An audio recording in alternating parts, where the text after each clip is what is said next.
Looks like Joe Biden has hired a brand new home nurse for Joe. It's really nice. Little Latina lady in her scrubs taking. Oh, I'm sorry. That was Congresswoman Alexandria Ocasio Cortez wiping drool off Joe's chin yesterday. We'll give you the details about how Biden just threw Jewish Americans under the bus for Dearborn, Michigan. We'll get to that, plus Trump's day 2 in court and how the media is distorting this trial for their own warped vision. Alec Baldwin harassed in a coffee shop, in a story out of Pennsylvania about a young girl who was beaten on the head till she was a bloody mess by a man in a skirt. Oh, I'm sorry, by a transgender girl. And the media won't tell you the truth about it, but we will. We're brought to you by the Electronic Payments Coalition. I'm Larry O'Connor, and you can call me.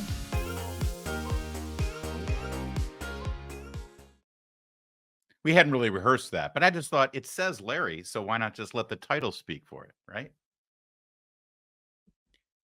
Jazzy. Thanks for joining us today as we're live rumbling along at Rumble. We love our friends at Rumble, and you guys have been lighting up the comments section. Thank you for that. And share the link and let your other friends that are on social media right now know. You probably just got finished watching something else on Rumble. Have them just swing over here now and watch this before the next thing you're going to watch. I love Rumble. It's the best. And if you're watching us after the fact, either on Rumble or YouTube or any of the social media platforms, and of course across the town hall websites, well, go ahead and give us a like, add a comment. We read them all. We respond to some, and we really appreciate all the support you're giving the show. Yesterday, celebrating Earth Day, 2 elderly men were wandering around the lawn of the White House. It was Joe Biden and Bernie Sanders, but we were all given the treat of seeing Joe ushered around by Alexandria Ocasio-Cortez, holding his hand. She looked like the visiting angels nurse in her scrubs, helping this old guy to the bathroom, unless he's actually wearing an adult diaper, which I hope he is actually at this point after that ugly scene at the Vatican. You remember. Anyway, here's what it looked like. Send the anti-Semitic protest!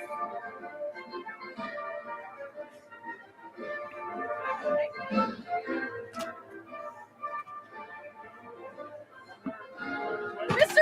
President, what's your message to the protest? What's the hand-holding sort of creepy sexual harassment thing going on there? It looks weird. It looks way too affectionate, especially considering Joe Biden's past behaviors with young women. What it was not nearly as untoward as you think, because I doubt AOC would have allowed it. No, that was actually physical help. That was AOC actually physically propping him up. She eventually let him sit down and play a game of checkers with Bernie Sanders, and both of them nodded off to sleep with drool coming down their chin. And she took the microphone because, let's face it, someday she'll be our president standing behind that podium. And here's what she had to say, not just about Earth Day, but she decided to throw down and take the side of the pro-Hamas, pro-terrorist, anti-Semitic protesters on college campuses, because they're the shining lights of our society, don't you know? It is especially important that we remember the power of young people shaping this country today, of all days, as we once again witness the leadership of those peaceful student-led protests on campuses like Columbia, Yale, Berkeley, and many others. Super peaceful at Columbia, right? You saw all the images of how Jewish students and Jewish professors, we showed you this yesterday on the show, literally are locked out of their own campus, the campus they work on, or the campus they pay, what, $90,000 a year for the privilege of getting an education on. It may have been peaceful in AOC's eyes yesterday, but that's only because Jews weren't allowed. You know what we need to do? The Columbia administration came up with a great idea. We're going to round up all the Jews, and we're going to put them in one space, and we'll put a fence around it to protect them. But you know, we got to come up with a way to identify the Jewish students and Jewish professors from the let's call us the normal people. So maybe we should put a gold star on them. They can wear that around as they're inside their little fenced-in area to protect them. It's to protect them, don't you know? That's what we're seeing right now. And on that peaceful Yale campus that AOC was just describing, a young Jewish girl from the journalism department covering the protests as a reporter got harassed by a pro-Hamas, pro-terrorist protester, waving a Palestinian flag in her face, stabbing her in the eye with the flag stick. That's the peaceful protests we're looking at, as they're chanting that they want 1,000 more October 7th to finish the job, as they're chanting for bombing of Tel Aviv. That's the peaceful protest that Alexandria Ocasio-Cortez was talking about. And her patient, the person that she's the caregiver for yesterday, Joe Biden, when she was done praising and celebrating the terrorist sympathizers and celebrants on our college campuses, well, Joe Biden, it was his turn to praise her. And Representative Ocasio-Cortez in New York, you know, I learned a long time ago, listen to that lady. Listen to that lady. We're going to talk more about another part of the world, too, real quickly. What exactly does that mean, other than maybe about Israel? Because, of course, they were talking about Earth Day and climate change and all of that. So is he having some kind of summit with AOC about what our appropriate response in Israel should be? Yeah, maybe so. Because when the event was over, a reporter shouted a question to him, because, of course, he doesn't take any organized questions from reporters. Oh, please, that's for the little people. He's Joe Biden, don't you know? He only takes planned, prepared, scripted questions and answers from reporters. But one reporter asked, what do you say about the anti-Semitic protests on college campuses? And, well, he certainly is listening to AOC, because here's what he said. Anti-Semitic protests on college campuses. I condemn the anti-Semitic protests. That's why I've set up a program to deal with that. I also condemn those who don't understand what's going on with the Palestinians. Okay, let's break that down for a minute, shall we? That's a hell of an answer that is quite revealing. I condemn the anti-Semitic protests. That's why I've set up a program to deal with that. Is there anything more Washington, D.C. than that? Yeah, I don't like those anti-Semitic protests. That's why I've set up a blue ribbon commission to handle it. I've set up a committee. I've set up a program. You know who's on the committee that's supposed to address the anti-Semitic protests on our streets right now and on our college campuses? Representatives from CARE. CARE is the Council on American Islamic Relations. CARE was actually an unindicted co-conspirator after 9/11 for having connections with terrorist organizations. You want to address anti-Semitic protests and behavior and violence in this country, and you put representatives of CARE on your commission? That tells us how unserious you are. In fact, it tells us that you're actually not wanting to do anything about anti-Semitic protests and violence in this country. So that's part one. Part one. But then he says, I also condemn those who don't understand what's going on with the Palestinians.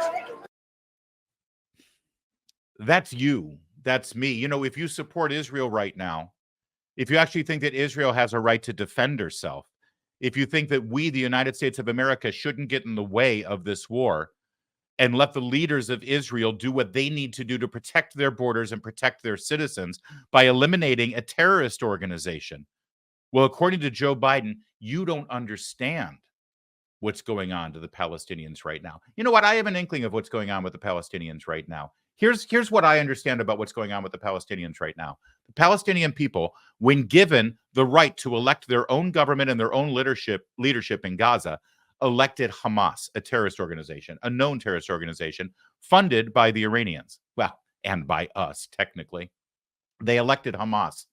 They stood back and allowed Hamas to take all of the humanitarian aid and all of the money that was coming into Gaza, whatever it was, and redirect it to rockets to shoot over to Israel to kill as many innocent Israelis as possible. They redirected all of that money from UN aid and from the United States humanitarian aid, redirected it to a network of tunnels so that their terrorist armies could hide when the inevitable retaliation came against the Hamas terrorists. They stood back and cheered while the October 7th attacks occurred, and they continue to support Hamas to this day. Yes, I have a really good understanding of what's going on with the Palestinian people. And there's one more thing I understand about the Palestinian people, Mr. President, that this entire thing would be over as soon as two things happen. Number one, our hostages are released. The American citizens that are being held and sexually assaulted and terrorized on a daily basis, now hundreds of days, 6 months after this attack,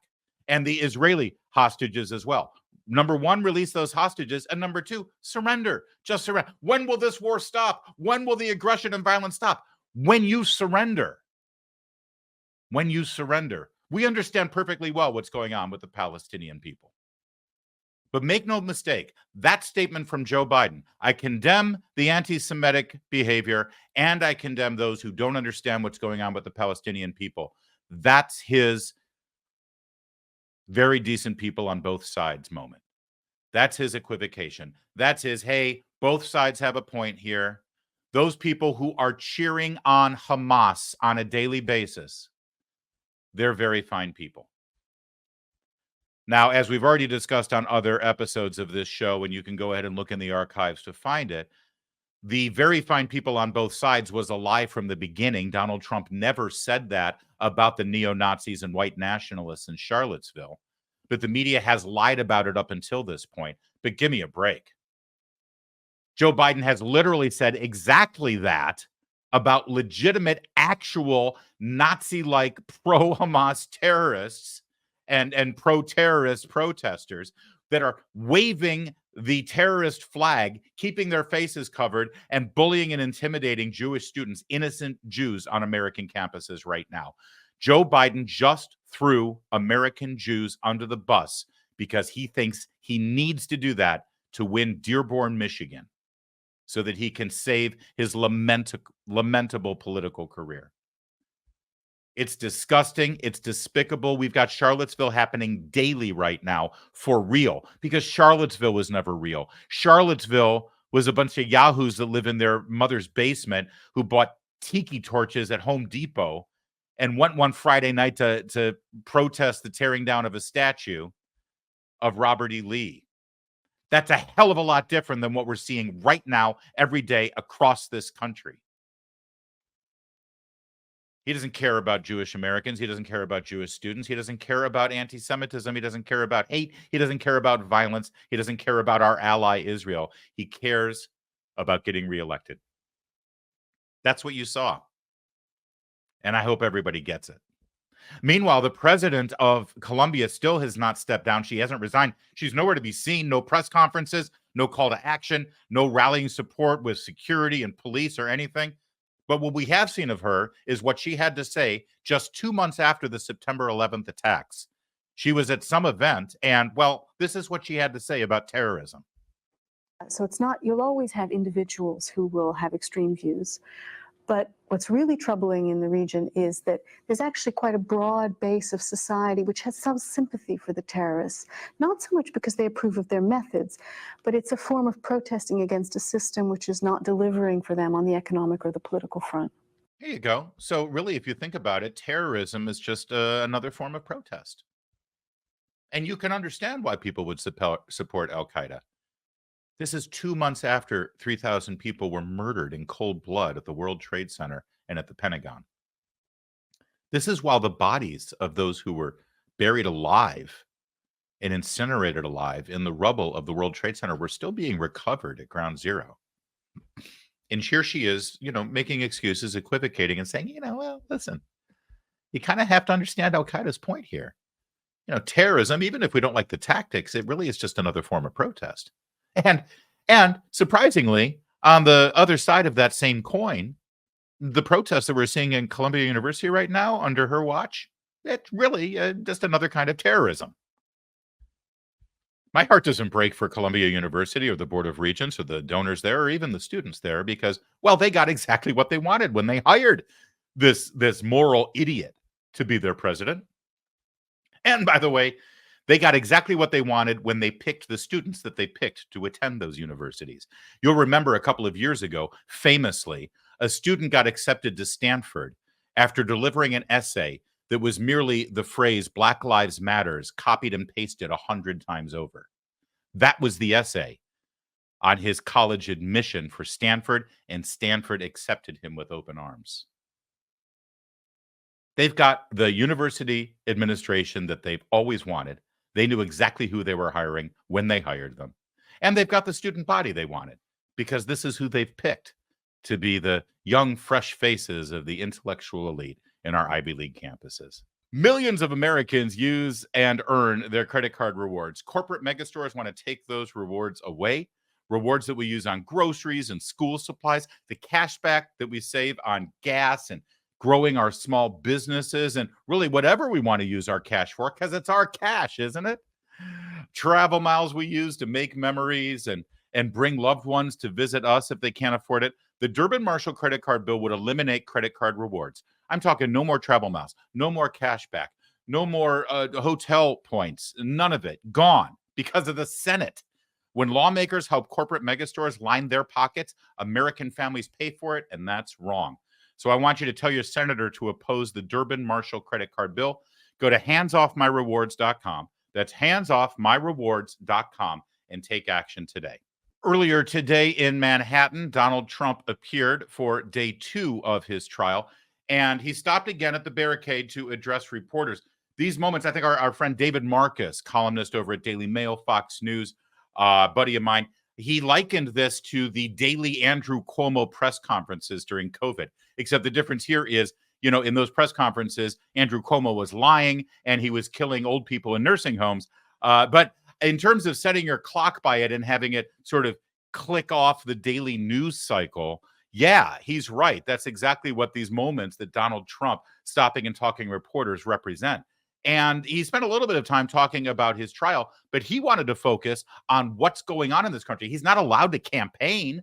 So he's using this opportunity to deliver his campaign message about how Joe Biden is allowing the radical anti-Semitic violence to occur right now on our college campuses and in our city streets. But more importantly, he compared it to what's going on outside the courtroom in Manhattan. Take a watch. It's good stuff. What's going on at the college level and the colleges, Columbia, NYU, and others is a disgrace.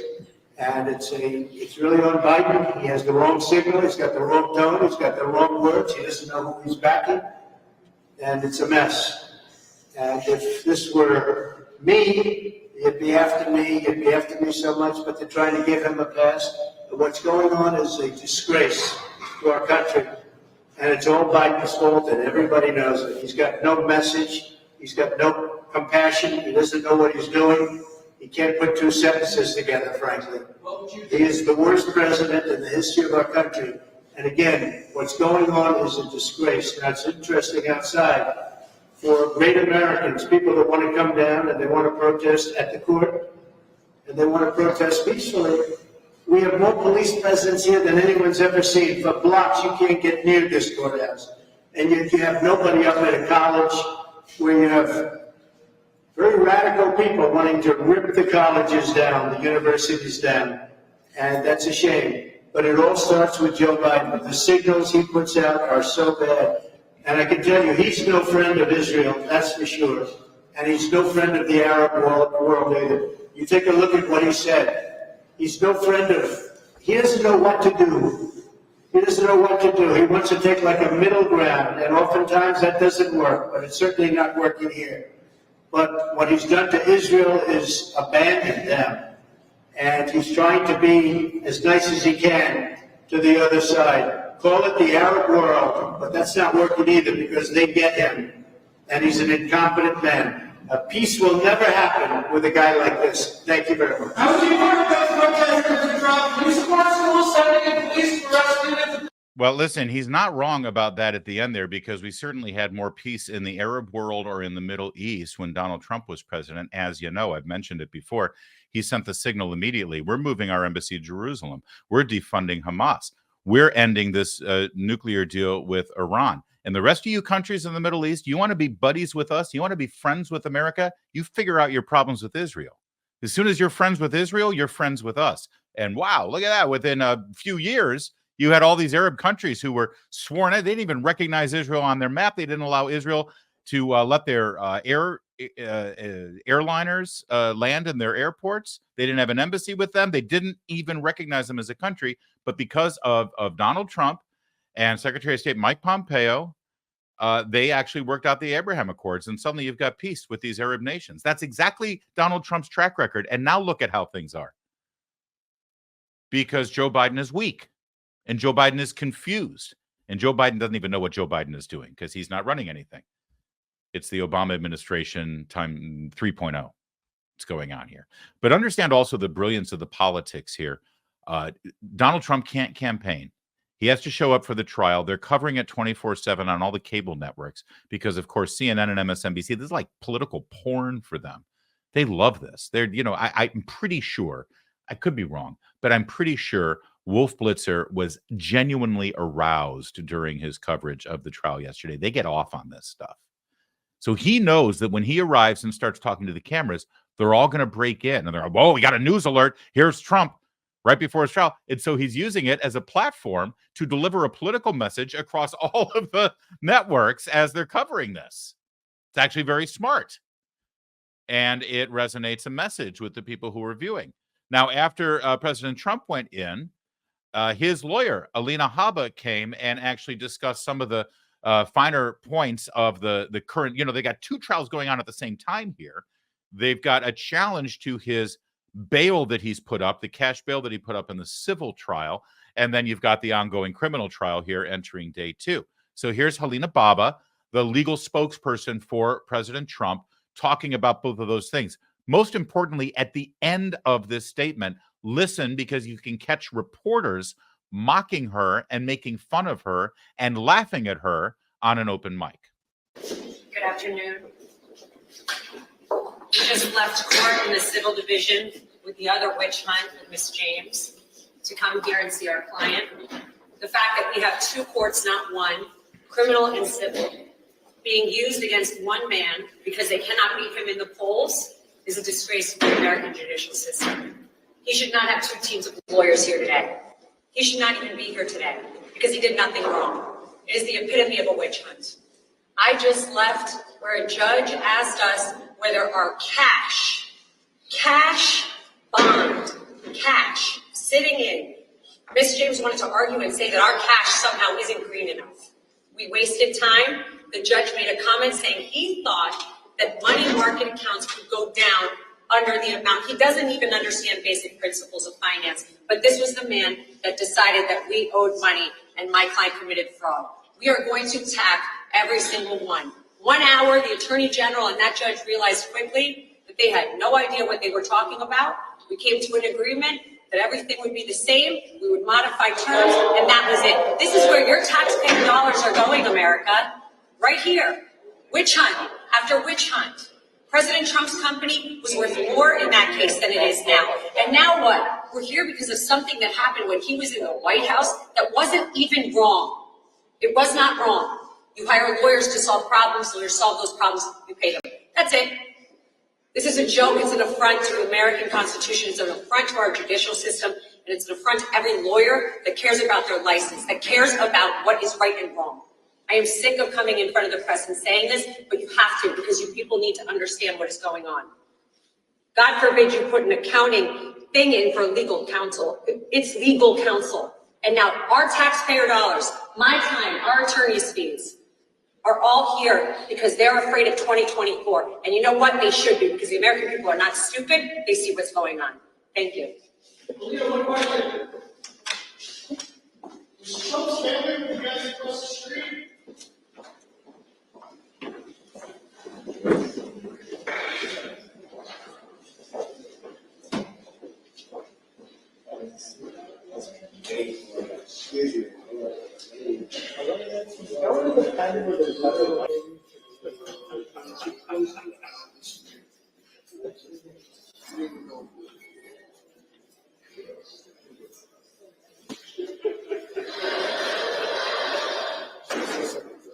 All right. Now, according to the write-up over at Mediaite.com, it's from Tommy Christopher. So, Tommy Christopher.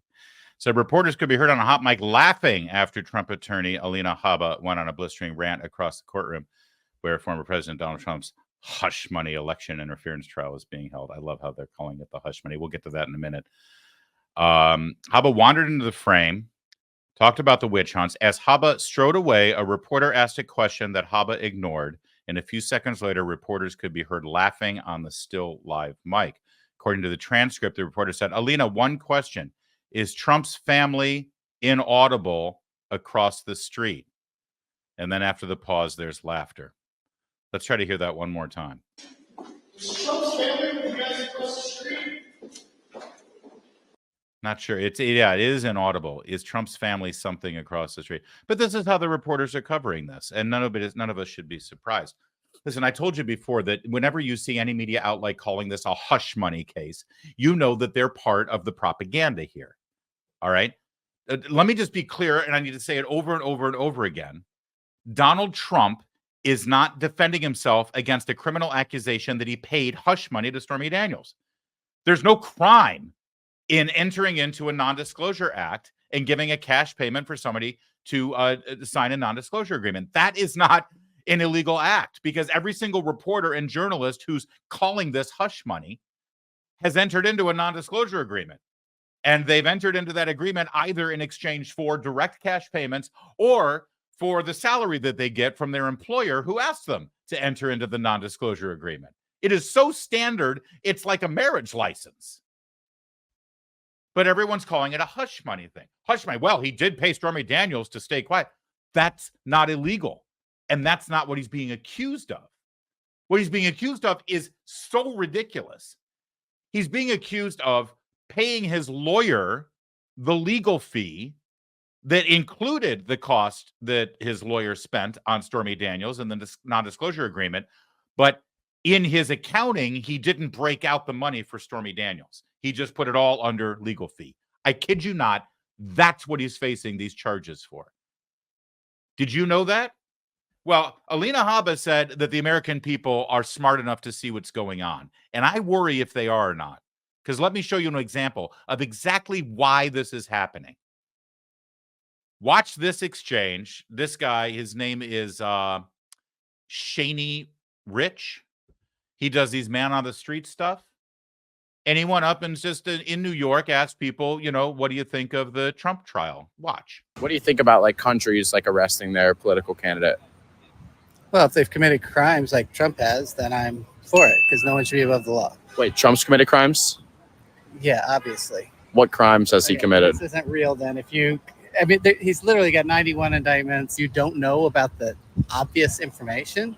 Well, no, I'm asking you, if like maybe you know, because like you said it with some strong conviction, right? So like maybe you would know the answer. Well, he's currently on trial for a criminal case for trying to pay hush money to a porn star. All right, so I'm going to let this finish for a second, but did you see that? He's on trial right now for trying to pay hush money to a porn star.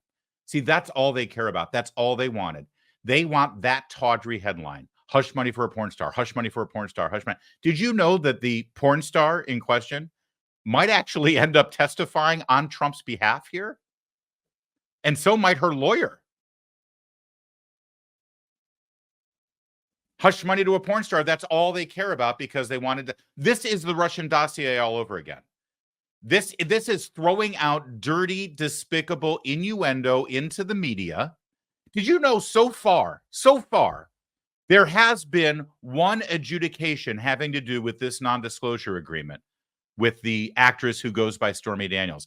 There has already been a court case with regard to this non-disclosure agreement, and Stormy Daniels is the one who lost. Donald Trump won because she broke the agreement. Did you know that in this entire hush money to a porn star story, there is one person who has been found liable and actually owes hundreds of thousands of dollars to Donald Trump, and that's Stormy Daniels? No, you don't know that. Why? Because we have a broken, distorted propaganda media who doesn't want to tell the truth, but instead wants to act as an instrument of destruction for the man you want to vote for and to prop up the man that nobody can even tell if he knows what day it is. All right, so you just heard this guy. Well, sure, he's facing charges because he tried to pay hush money to a porn star. Trial for a criminal case for trying to pay hush money to a porn star. I could have sworn that like Stormy Daniels signed a letter saying she didn't have sex with Donald Trump. And then I also thought that there was like a statute of limitations, like in our country. Yeah, he was. Yeah. It's in trial right now. So do you think he's guilty? I think he's guilty of many crimes. I think that's, one of the smaller crimes, the taking national security documents and putting them in his house. Oh, yeah, when he had him in his garage with the Corvette. Okay, you're full of shit. So. Oh, you walk away? Oh. They always walk away. They sure do. And I think we know who's full of shit in that exchange there. But that's sadly what I'm worried about.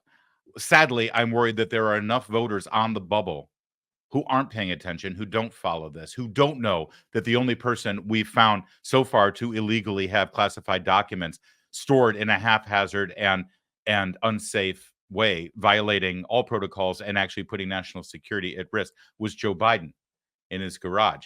I worry that the only thing that people take away from this entire thing is hush money to a porn star, because that guy, I mean, sure, he's an activist. He hates Trump. He wasn't going to vote for anybody anyway. But this guy has plenty of people who don't know better on his Facebook page, right? Or on his Instagram, or at the Thanksgiving table coming up this November. That'll be after Election Day. Okay, how about at a July 4th picnic? I worry that this guy, unabated, without the facts to fight against him, will actually have his voice be the one that's heard. That's why we do what we do. That's why you take this and you share this on your Facebook page, so that the morons who think like that will actually get informed, because we lead with facts here. That's what this trial is about. This is not actually about any crime. It's not about justice. This is a political operation utilizing propaganda.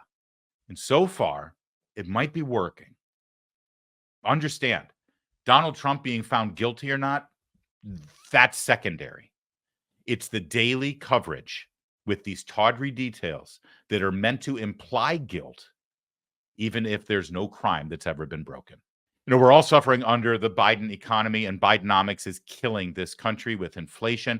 And to offset inflation increases, of course, the Fed often raises interest rates. That's supposed to tamp down inflation. We thought we were through it. We thought that by the time we got to 2024, all those inflation fears were over and we could finally get some relief in the interest rates. Well, that was in the past, and none of that happened. In fact, in February and March, inflation was up way more than was expected. That means no more drop in the interest rate, at least not for a while.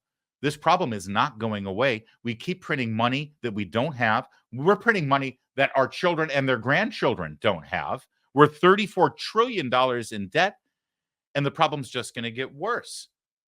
There's no fix on the horizon if things stay the same for inflation. So are you going to bury your head in the sand about it and worry about it and lament about it, or are you going to do something about it? Because here's the thing.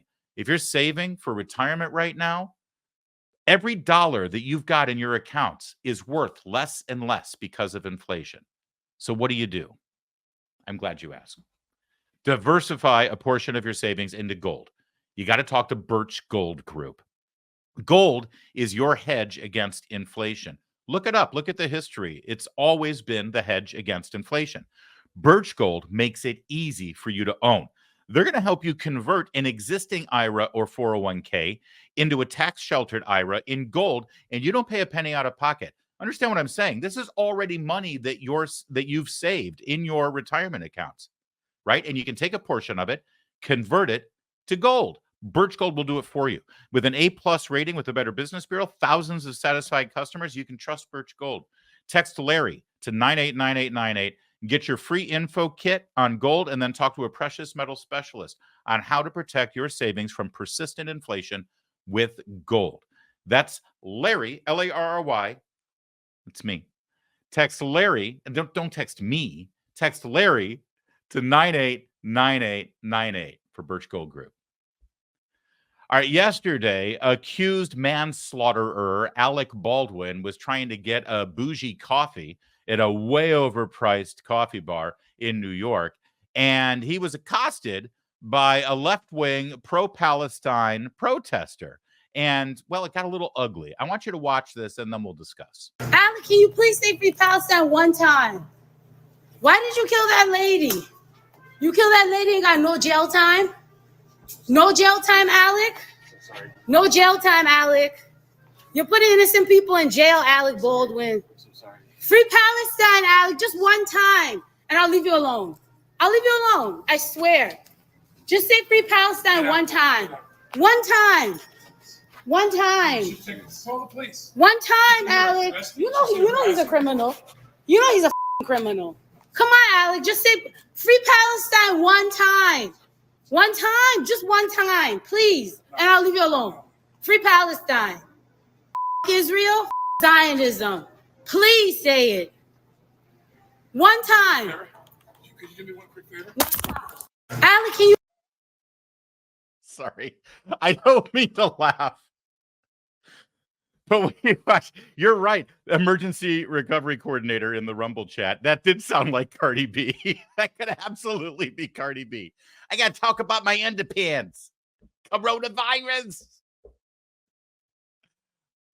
Knowing Alec Baldwin. So Alec Baldwin has a bit of a temper. You might not know about this, but he does not like people getting in his face with the camera, and he tends to start punching. It took 53 seconds, but you can see it. If you watch him, you can see it simmering. You can see it boiling over. You can see the rage that look at his face. And then he stands in the doorway, and now watch his face. Look at, the rage is building. It's mounting.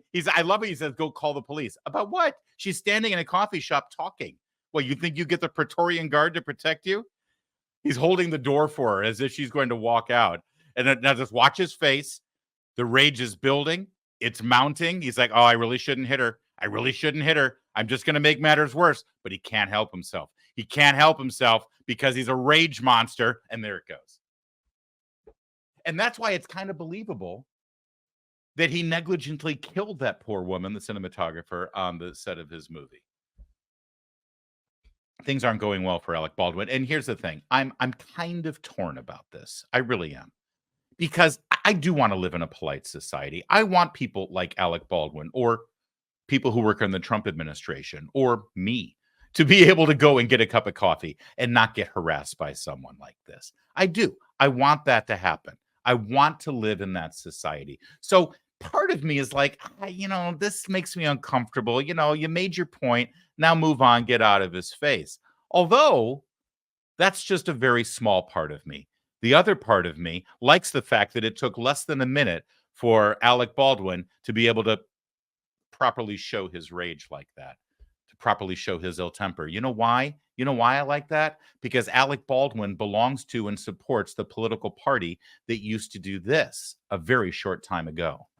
If you see anybody from that cabinet in a restaurant, in a department store, at a gasoline station, you get out and you create a crowd. And you push back on them. And you tell them they're not welcome. Yeah. See, that's Alec Baldwin's pal. That's Alec Baldwin's party. And if you just, he's just an actor. No, he's not. He's an activist. He always has been.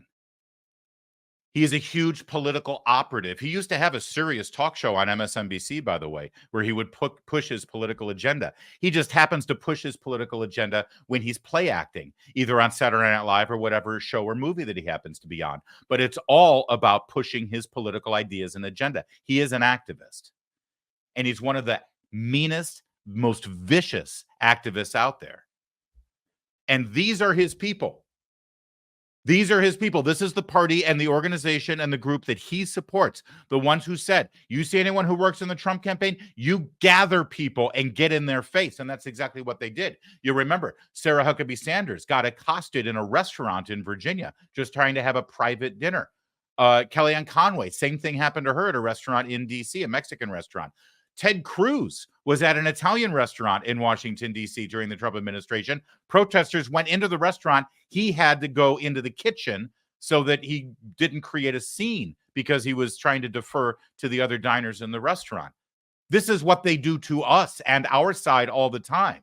So yes, part of me feels uncomfortable and sad for Alec Baldwin that he has to deal with this, until I realize that this is exactly the kind of behavior that Alec Baldwin has spent his adult life promoting and celebrating. And let's not forget, you didn't have to be a person of any public profile. You didn't have to be a politician. You didn't have to work in the Trump cabinet. No, during 2020 in Washington, D.C., during the Black Lives Matter rallies, protests, riots, and looting, arson-filled mob scenes in Washington, D.C., if you were merely an individual dining in a restaurant and you refused to lift up your fist and join the mob in their racist chants, this is what they did to you.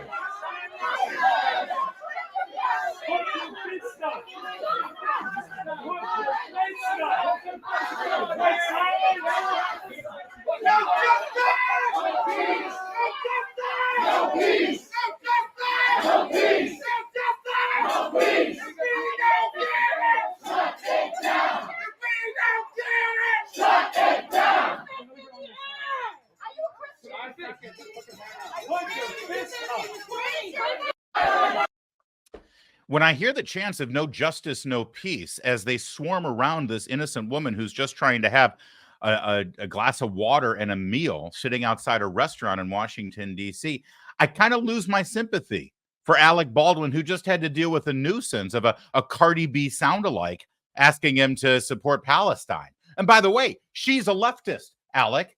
She's also on your side because it's your group, it's your party, it's your fellow activists who are propping up, supporting, and celebrating the anti-Israel, pro-Palestinian, pro-Hamas people, just like that woman who you just punched in the coffee shop.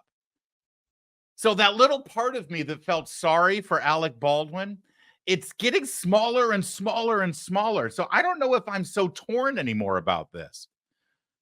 That said, I can't believe it, but we're going to have to turn to the wise old oracle, the senator from Pennsylvania in the hoodie, who actually had some wise words about this kind of behavior. But it is not appropriate or illegal, or it's helpful to advance your argument if you show up in a Starbucks with a bullhorn and start yelling at people, and that doesn't make you noble, it just makes you an asshole. It's very American to protest and to do that in the appropriate way. Then I absolutely support that. I'm not suggesting that you have to agree with my view, but it's just saying it doesn't really allow you to disrupt lives and to inflict those kinds of damages on people that are just trying to get on with their lives. All right. He has a point. No, he does. He makes sense. I got to say, he makes more and more sense all day. He has a point. This isn't protest, and then this isn't a time to feel vengeful. These people are being a-holes. I feel bad now. You know what? I'm that little part of me that feels bad for Alec Baldwin. It's back. It's true. We shouldn't encourage this kind of thing. It's not right. It's not fair. And after all, everything that he did on Saturday Night Live with his Trump parody and all that, it wasn't about everyday Americans. It wasn't about voters. It wasn't about you and me. It was about Trump. He was making fun of Trump, not the voters, not the American people, not everyday Americans who just happened to vote for Trump, right? He was mocking the king. He was speaking truth to power. He wasn't punching down at the little guy or anything, was he? And I'm proud that you asked me up here. I think you got a couple of typos on that shirt. No, this was taken verbatim from one of your tweets, therefore it's correct. The words need to change because you said so, sir. This man is under attack. It's deep state lizard conspiracy. I'm with Bikers for Trump. And if they try to get rid of you, then all us bikers, we're gonna ride. Kind of the only thing we do. Do you know why they're doing this to me? I do, sir, because I watched it in a news machine. I love you and I worship you as the one true white Lord. I heard that if you read the title of Michelle Obama's Becoming backwards, it spells knee, mock, ebb, and it's a synonym for another witch word. And if you spell snort backwards, that spells trans. So yeah, they're coming for us.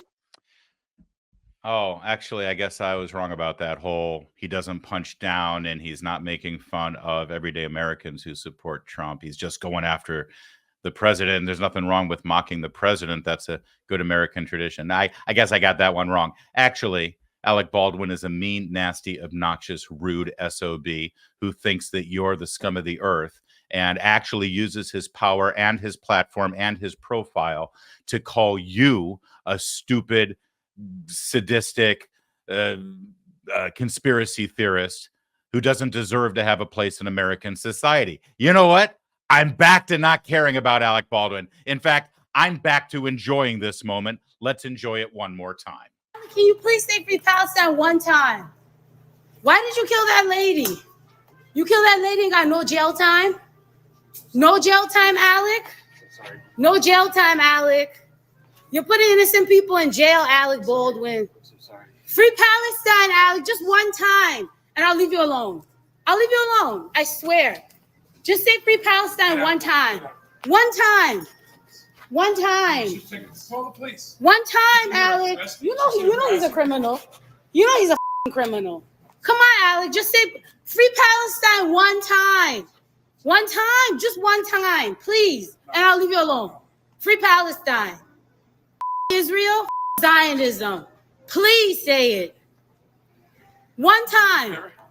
Could you do me one quick favor? Yeah. Yeah, that satisfies my soul. Sorry, Alec. This is the world you created. This is the society that you celebrated. This is the culture that you have helped create. Now, we don't feel sorry for you at all. A story out of suburban Pennsylvania has caught our attention that you really need to know about. This is an attack in a middle school. A young 12-year-old girl was hit from behind by one of those big Stanley aluminum or steel. Is it steel? Of course, it's Stanley. It's got to be steel.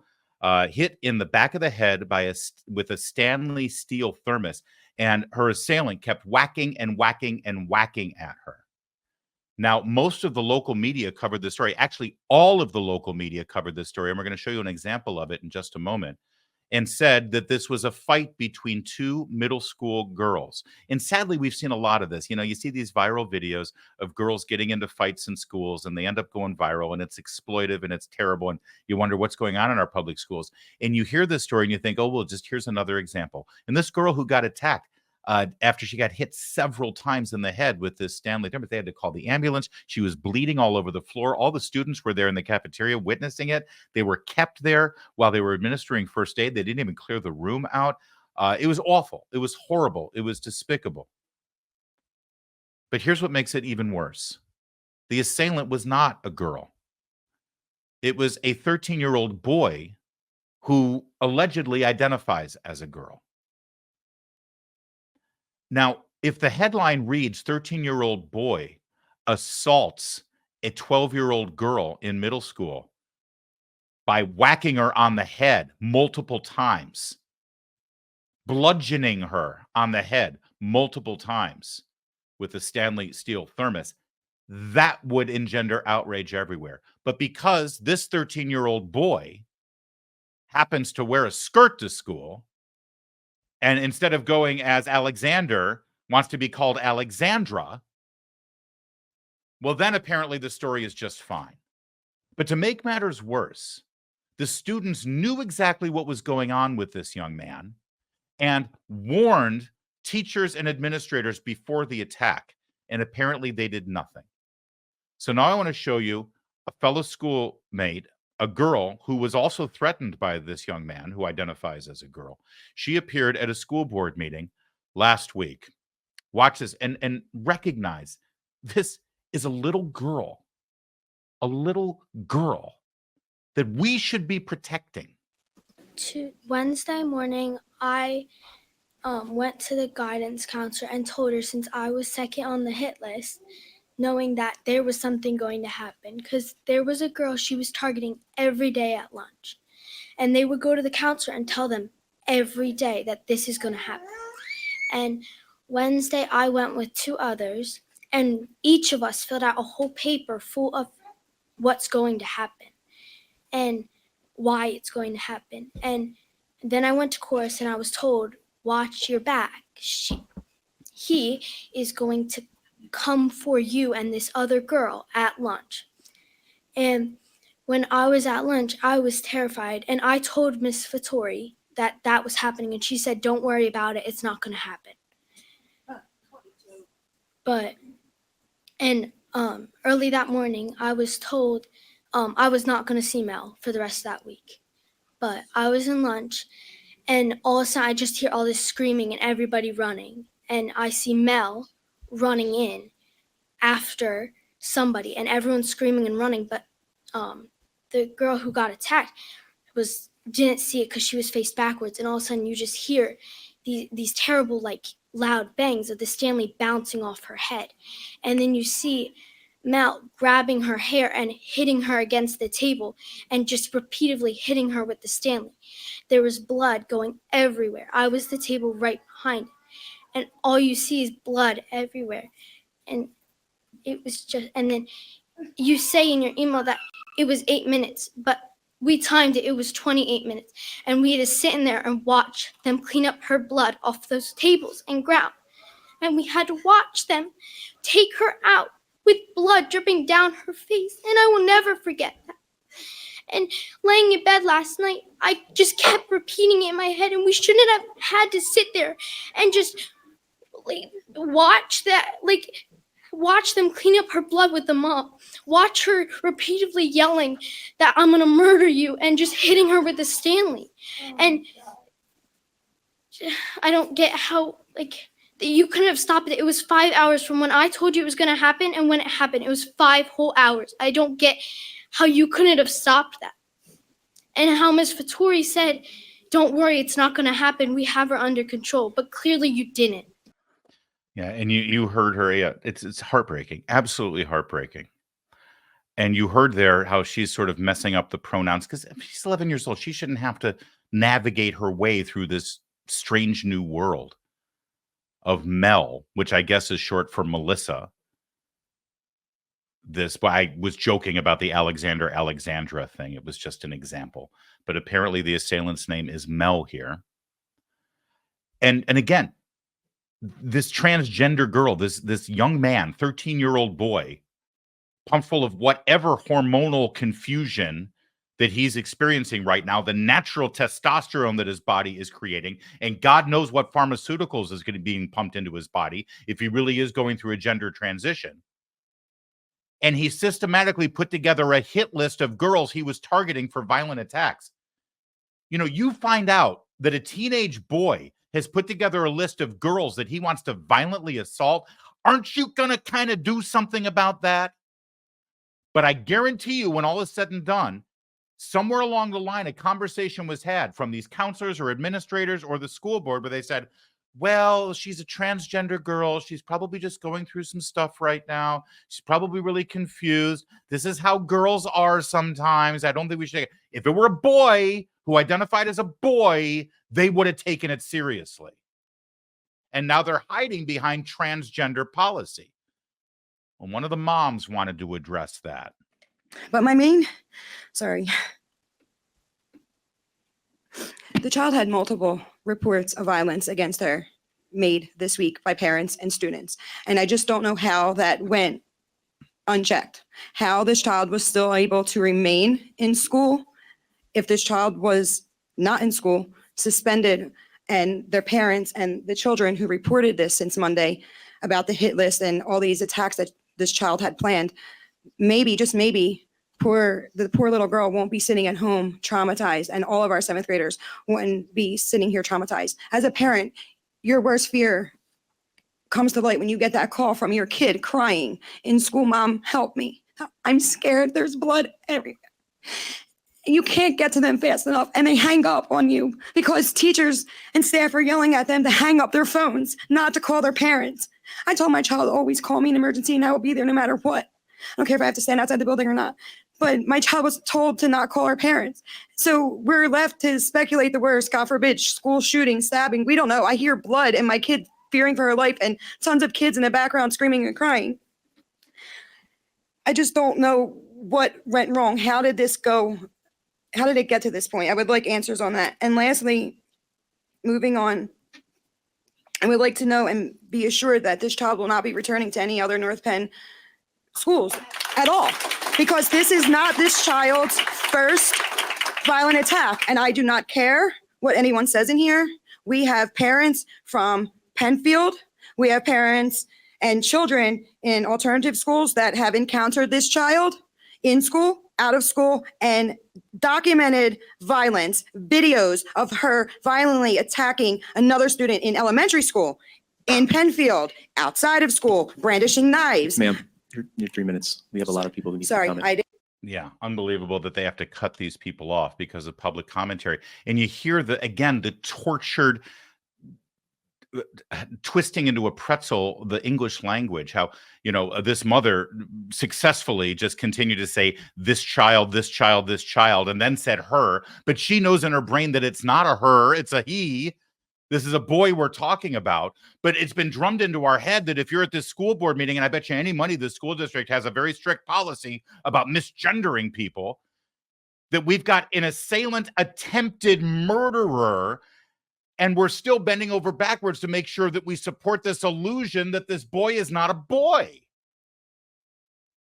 And to make matters worse, I told you how local news was covering it. Here, watch how local news is covering it. North Penn School Board meeting was packed tonight, emotions running high after a Pembroke middle school student was violently attacked. Both students and parents addressing the school board, describing how the incident impacted them, and they wanted to know what's being done to protect students. Now, from that intro, you're going to be confused, right? All that anchor said was a student was violently attacked. Attacked by whom? Attacked by a teacher? Attacked by some adult in the neighborhood of the school who wandered onto the playground? Attacked by a dog? Attacked by whom? Well, a little later on, they explain exactly a little bit more about the nature of the attack. Listen. Police say a 13-year-old student used a metal Stanley mug to violently beat a 12-year-old student in the head in the cafeteria yesterday afternoon. Did you hear that? A 13-year-old student used a Stanley mug to violently beat a 12-year-old student in the head. No gender, no sex, no boy, no girl. They decided to just steer clear of it completely. It's just one student attacking another student. What happened to toxic masculinity? What happened to boys are inherently violent creatures and girls must be protected from them? And by the way, I believe in some respects at our basis level, if we don't have God in our lives and faith and a moral code, that's actually kind of true. Girls do need to be protected from boys. It's inherent in our nature to want to instinctively protect girls from boys. We're being asked to remove that instinct. But we can't. This is who we are. And you can change all the pronouns you want. You can change people's names. You can dress up differently. You can torture our language as this poor news anchor. One student hit another student. Is it not relevant that the victim is a little girl and the assailant is a 13-year-old boy who claims to identify as a girl? Well, back to the school board meeting. As always, ultimately, it took a dad. It took a dad to say it like it is.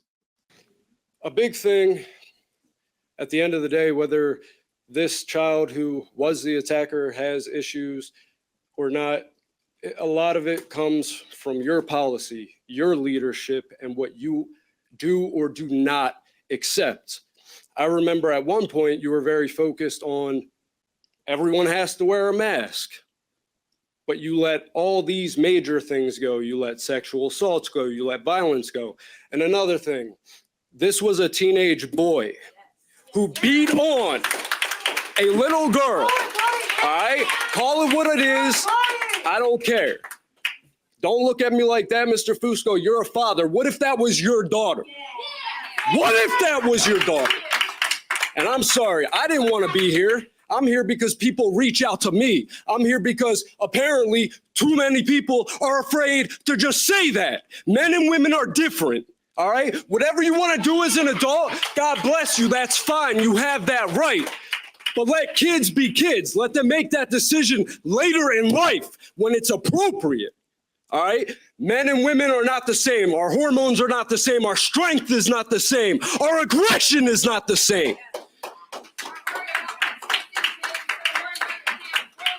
How come none of the articles said that it was a boy attacking a girl? How come half the people here kept switching between he and she? And again, I have nothing against any type of community, but what's right is right and what's fair is fair, and that's not cool. And if this kid was protected simply because they were trans and not because of any other reason, that's not cool. They have a violent past.